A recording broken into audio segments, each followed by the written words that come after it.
Welcome to Sports Carnival booking software. In this tutorial, we're going to show you how you can manually add a reservation from a customer that might have walked into your store just now, or from maybe taking a phone call and you need to get them reserved for time at your facility. Let's start by going into the admin and seeing our business, whether that's lanes of an axe business or the number of golf simulators, the courts that you might have, or maybe rooms in an escape room. You'll be able to see anything that's been booked on this day and reserve them right away. Easiest way to do this is actually on the right-hand side, click Add Reservation. We're going to go through a very similar process that the customer experiences. You'll see how many people are there, ask them, they say 4, we'll add 4, and then we'll click Next on that side there. And now we're populated with the packages for your business. An axe example here shows all of the different types of options that we have. Again, it could be simulator numbers or it could be basketball courts. You'll choose the day that they're trying to book, the time that they're actually trying to book for. This could very well be a rule that is priced differently, mind you. So you'll be able to choose the time and that price will show up. We'll choose 5 o'clock.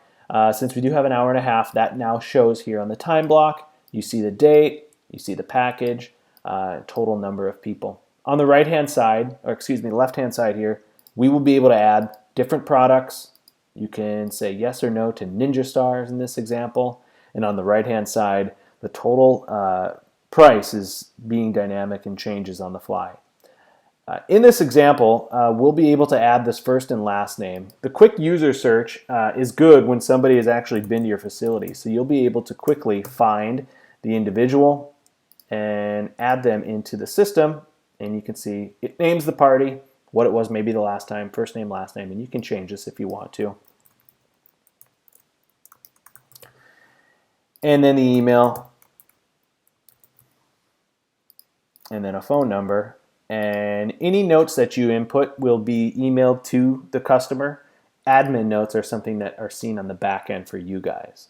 If there's a coupon, go ahead and add it, and you will be able to see the grand total. And we will put in a credit card number and a CV, and I will agree to the reservation, and we'll make this reservation. Awesome, the notification has come. You see that they are here, they're ready to go. All they now need to do is click that QR code that's hopefully sitting at the desk with their phone, and they'll be able to sign a waiver to get into the actual facility and have some fun. For you, now you can scroll down here and see that Ted's party was added. 5 to 6:30 is the time frame, and I can click in and see all of that information that I already added, and maybe on the bottom add notes if you'd like as well. So we can close and edit, and that's how you manually create a reservation.